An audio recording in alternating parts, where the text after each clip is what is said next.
Hello, and welcome to Leadership as a Philosophy, Not a Checklist, video discussion 8 on the HBO series Band of Brothers.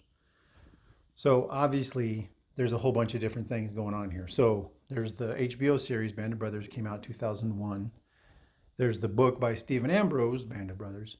There's a whole bunch of stuff about the history of the 506th Parachute Infantry Regiment. And then there's the book by Major Winters, who is sort of the main officer character throughout the whole series. A couple things we're going to do. First, we're going to talk about leadership lessons from the series because there were several key points that I found some very interesting leadership lessons, and we'll apply the leadership hypothesis if we like. And then we'll do a slide on Major Winters and his leadership thoughts. The reason I wanted to do that is during the research for this, I obviously watched the series 50 times. I've watched it so much. But then I thought, I've never read, because what do I always say? Let's go back to the source. I never read Major Winters' book. So I got the book, read it. It's great. The first 15 chapters are basically the series. You don't really learn anything new, except for, just with anything else, there are some historical inaccuracies in the TV series. And for some reason, I thought it was all factual. I was thinking, since most of these people were alive or recently deceased, that they would have just told the truth about them. But there were some differences. However, you get to chapter 15 or 16, 15 or 16 in the book, and it's one of the best little summaries of leadership ever. And so we're going to take Major Winters' hypotheses or his leadership thoughts and see what happens if we apply the philosophy to them or the hypothesis. So very excited. If you have not seen the Band of Brothers, you should. It's similar to Saving Private Ryan in its realism, I guess I would say, as far as being mostly realistic. And if you've never been in war, you should watch it. If you've been in a war, you should watch it. It's just a great story, mostly true, about a great event in our history. Absolutely can't recommend it enough. It's just excellent. Anyway, on to the PowerPoint portion.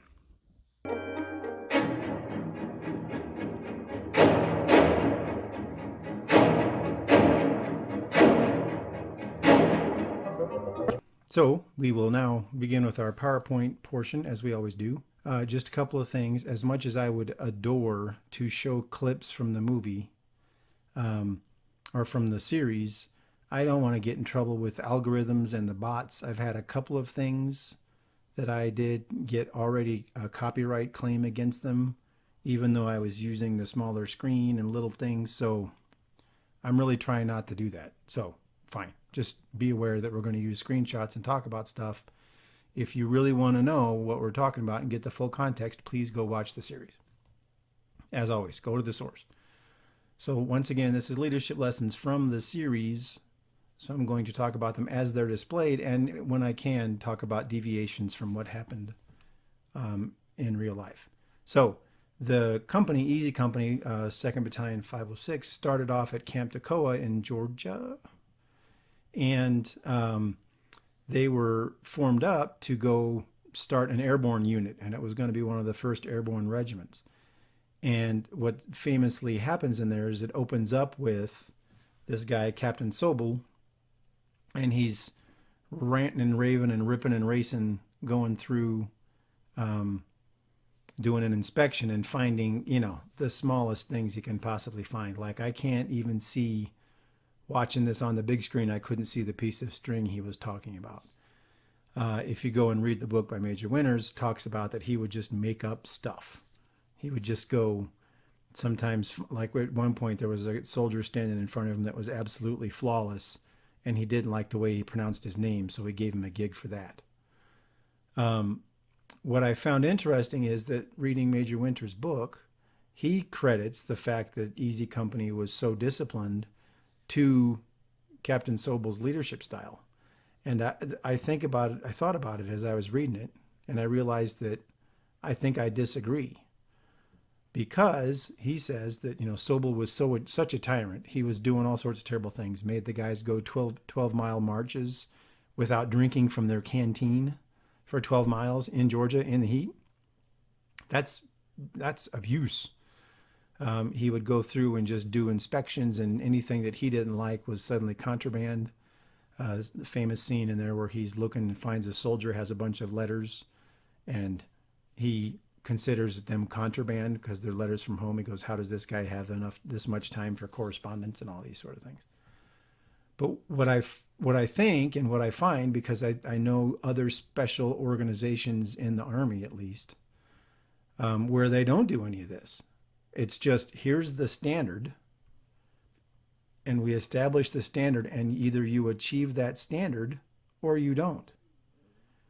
And there's no need to rant and rave because these guys all wanted to be airborne. So you say, to get into the airborne, here's the standards you have to achieve. And you can make them super high. But then suddenly these are the same. They're for everybody. This is what has to happen. You don't have to make a big scene about it. You were supposed to do this in this time. Did you do it? No. You didn't achieve the standard. Not just doing something arbitrary and rude, right?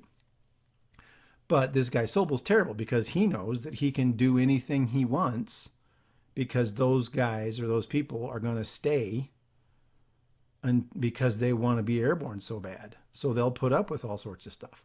Now, I went through a course that was similar to this in the Army with the same thing, and there was a guy there that was a little bit different. So it was officer candidate school in the Army. And there were some officers that were there that were absolute tyrants for the entire time. All they did, I didn't learn anything about being an officer at officer candidate school. All I learned was I'm just going to have to suck it up and graduate because these guys are being so tyrannical. Our officer, our TAC officer, they call him, who was assigned to us, he destroyed our souls the first day that we were there. I think that we were up later than anybody else that night, getting just, run through the mud and rolling an anthill. It was all terrible. He never did that for the next 14 weeks, but we all knew it was possible. And he said, achieve the standard and you won't get that. And so we busted our humps to make sure that we achieved that standard. And he didn't even yell when he was smoking us, making us do a bunch of physical exercise. He didn't even yell. He just do this, do that, do this, do that. Here's what we're doing. So I think, if you've heard of Schofield's definition of discipline, you can look that up. But I think that if you get the soldiers to understand, here's the standards you have to achieve in order to make it through there, and they're going to be consistently applied to everybody, they're going to bust their butts to do it. Now, what happens in this series that's interesting to talk about is that he's Lieutenant Sobel at the beginning. He gets promoted to captain. Well, what message do you think that sends to him? And the commander, the colonel that promotes him, says, you're doing a great job. You've got a great bunch of soldiers. I don't have to change anything. I can keep on being a tyrant. And so that's terrible, right? Where was the colonel keeping an eye on him? Where was the guy going and sitting in the back of the classroom? I mean, I don't understand. There's a difference between micromanaging and checking training. So if I was the colonel, I would have been, once a week in each one of the companies in the regiment, just go hang out for 15, 20 minutes somewhere where you can observe and just see what's going on. You know what I mean? Some people say yelling and screaming is the way to do it. I don't know. I mean, I also went to a school in the Army where they just took away sleep and food, and that was enough stress. Didn't have to worry about anything. So pretty much all of the junior officers and the NCOs were still doing the right thing despite what the captain was doing. And that's a point that is missed a whole lot, I think, is they say, oh, well, it was because of him that we bonded. No, you can still bond around trying to win and trying to do other things, but you can't take tyrannical leadership and then translate that down if you're a genuine leader. So okay, I got the environment, got the goal, and I'm going to do competence, environment, hierarchies in pursuit of that goal. So I'm never going to abuse my people. This guy is going to try. I could go on a bunch of war stories about not letting people tyrannize my people. So anyway, after they did 2 years of this, then they went to England to do some more training again in the series. And so there's this very famous thing that happens where Captain Sobel, even in Georgia, was not good with a map, wasn't good in the field, wasn't good at doing anything maneuver wise or military wise. So then they go to England and start doing some more training, and he's still getting lost, and he's still doing a bunch of terrible things, and he's still yelling and abusing his soldiers. And so they go out and do this exercise where Lieutenant Winters successfully navigates to the objective and has secured it. Captain Sobel gets lost, gets confused, gets frustrated, comes in, then decides to trump up some charges against him. And Winters says, "I've had enough of this. I want a court-martial because this is unfair." Says, "You can pick on you can do all this crazy stuff, but now you're coming after my integrity. Not going to stand for it." Well, then this isn't in the series, but he basically says, "Hey, I wasn't there. Whatever you're accusing me of didn't happen." So then the next day, Captain Sobel brought up another charge. So he was just going after Lieutenant Winters, just savagely. So they take Lieutenant Winters out of the company where he's been a great leader and put somebody else there and send him to mess. Now in the series, all of the sergeants get together and say, "We're going to write a letter to the commander saying that we've had it. We're not going to go to combat with Captain Sobel." In the book, they went to Lieutenant Winters and told him what they were doing. He told them not to, and they did it anyway. So the colonel says, "This is treason. This is a mutiny. I'm going to have you all shot." He didn't shoot him, but he throws a couple of guys out of the company. Then the next scene, which I don't have, I just love it because it's dark room, fireplace, some whiskey. The colonel sits there and says, "So all the non-commissioned officers convinced these guys to protest en masse," and Captain Sobel is, aye. Oh, they're all good. And the colonel goes, "Okay, well, I'm going to send you to go be in charge of an airborne school to teach chaplains and doctors and stuff airborne training." Perfect. Now, this is what bothers me about that whole thing. Obviously, he did the right thing by relieving the guy, but where in the past 2 years was the colonel looking at that? Was he just so happy with the numbers and the results and the performance of the company that he didn't care? Right? And so, like I said, this is in the series, and it's also in the book from from Major Winters. So the thing we talk about with leaders is, where's the vigilance? Hey, here's my standards. Here's what I'm trying to get done. Now let me go check training. Let me go see. Because you go put your eyes on something, the colonel would have known. He should have known that this guy was a tyrant. There's in the book and even in the series, there's rumors where officers and other companies are hearing about how terrible Captain Sobel is. So where was that? So all of that misery and suffering and chaos and all that sort of stuff could have been avoided if they had relieved him earlier. So like I said, I think that you can do it. Look, here's the standard. You didn't achieve the standard. This is the punishment. Here's this, here's that. So anyway, that's how that happens. So then Lieutenant Winters gets sent back to the thing and all that sort of stuff. But there's competence versus theory, and then where was the character of the officers? Where was it to go and say, look, this is a problem? And the people higher up should have done some bailing out, right? They should have been checking on that sort of stuff. Again, great series. All right, next is Bastogne. So here we got Leadership Crisis 2.0. So what I found interesting about this, if we go and follow the series and then read the book, is this guy, Lieutenant Dyke, gets assigned to Easy Company as the platoon leader. He's never there. The thing is he was supposedly a West Pointer. I'm not picking on West Pointers. He was a West Pointer that was sent down there because some of his mentors decided that he needed some combat experience. So they sent him down, and all he ever did was spend his time hanging out in battalion. He was never with the platoon. So all the sergeants, all the NCOs are running the platoon in the company and taking care of things. And excellent leadership. And then right before this big attack, after sort of the main defense of Bastogne, the first sergeant, Lipton, goes to Major Winters, who's now the battalion commander, and says, "Hey, this This lieutenant's he's not good. He's not effective. He's terrible. Major Winters says, I got it. So I don't understand, right? There's no explanation in the book. There's no explanation in the series. If they went through that with Sobel and now here's another guy that's just that problem, shouldn't they have done the same thing? Regardless of who they're protected by? Because if they're not effective, they're not effective, right? So they go through and then they go and lead this assault, and he freezes. So Winters sends in another guy to relieve him and take command of the company, and they go off and do their attack. But he gets guys killed because he stops and does all this crazy stuff instead of continuing with the mission. So I just don't understand. It's like it's the same thing, but we're not going to do anything about it instead of going, hey, we've seen this, I've seen this before. And then there's persistence instead of panic. So they're getting shelled. They're getting attacked. It's cold. They have no food. They have no supplies. They have no ammo. They don't have anything to stay warm with. And all the NCOs keep going around and they're just consistently, hey, here's what we got to do. It doesn't matter how miserable we are. We have a mission to do and we're going to do it.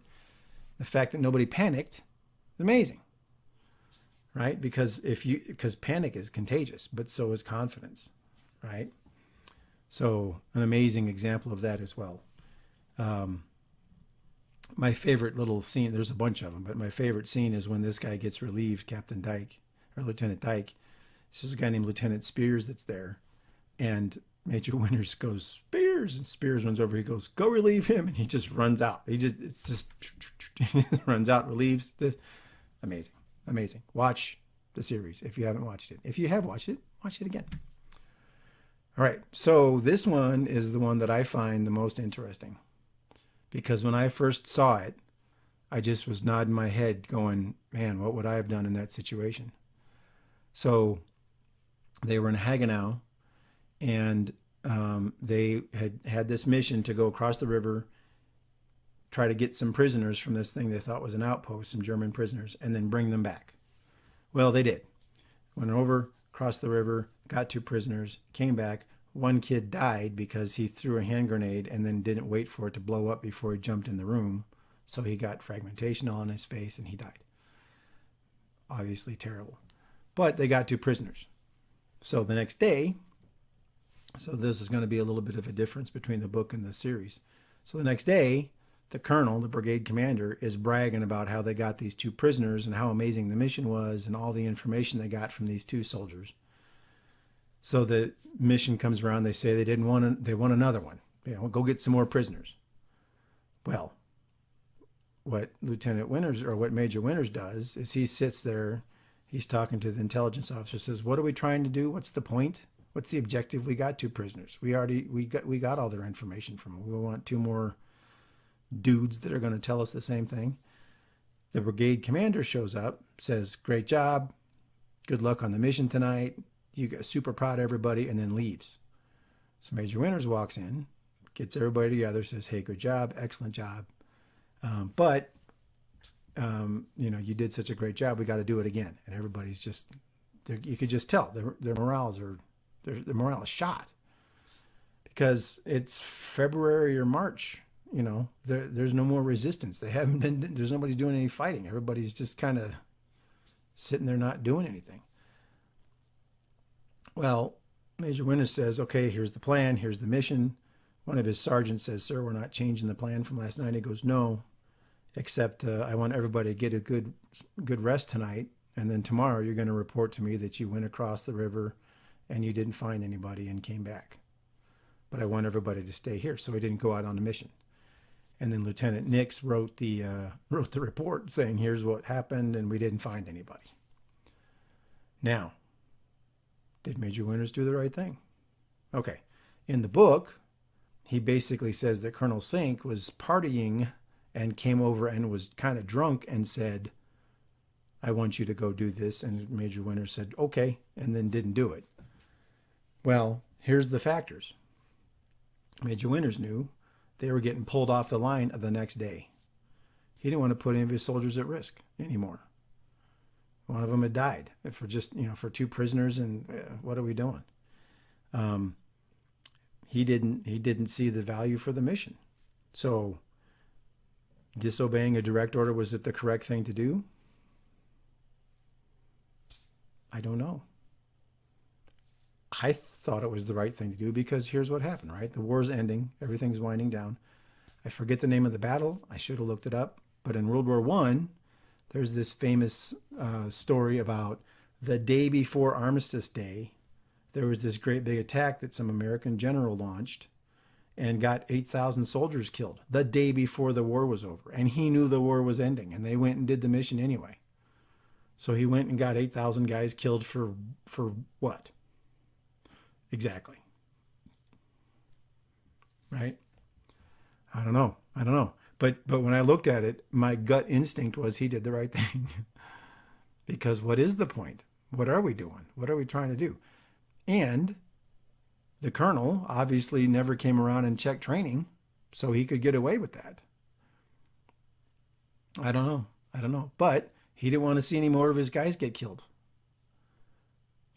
Take no unnecessary risk.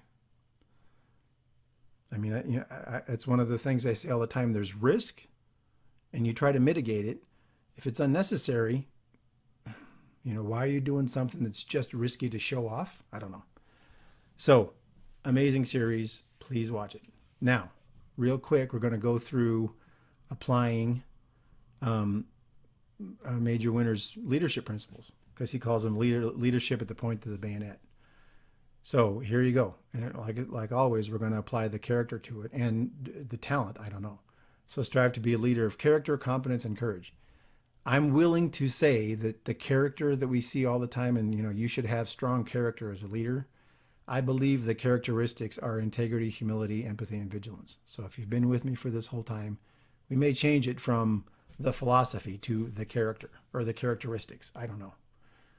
Feedback would be great for suggestions. But you see character a lot, but then nobody says what character is.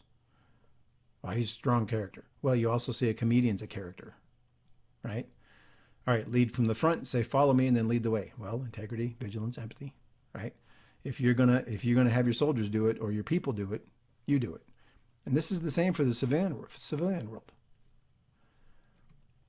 Stay in top physical shape. Physical stamina is the root of mental toughness. Okay, that's an individual thing. But integrity, sure. Look, I have a story about this. Maybe I'll tell one day. Most embarrassed I was in my life about not staying in shape because I thought I was too cool to have to go to do exercises. Develop your team. If you know your people and are fair in setting realistic goals and expectations and lead by example, you'll develop teamwork. So that's that's what I'm talking about with Captain Sobel. You can have super high standards as long as you get everybody to understand why the standards exist, and then they'll go do them. Because then it's, hey, these are challenging. This is tough. People will go crazy because they want to do something challenging and tough. Well, vigilance on your goals, integrity, making sure they're fair, and then empathy. Understanding what the team wants to do or can do. Delegate responsibility to your subordinates. Let them do their job. Can't do a good job if you don't have a chance to use your imagination. So empathy, integrity, humility especially. Here's the goal. Don't go here, don't go here. You'll always end up with something better than you thought. Always, always, always. But here's the characteristics again. Anticipate problems, prepare to overcome obstacles. Don't wait until you get to the top of the ridge to make up your mind. Well, vigilance. Pay attention, empathy. How's this situation going? And then you have to be humble because you might be missing something. Maybe go ask. Hey, anybody thinking of something that I haven't done? Anybody got this? I don't know. Remain humble. I love it. Don't worry about who receives the credit. Never let power or authority go to your heads. And in the book, he has a quote about General Eisenhower that says, it's about humility. It says, be humble. Don't associate your glory at the expense of the blood of your soldiers. Something like that. But once again, here's humility.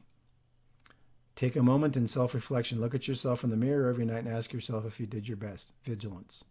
Right? We've talked about it all the time. Well, this could be vigilance, integrity, empathy, humility. It's all of them. I just put vigilance down.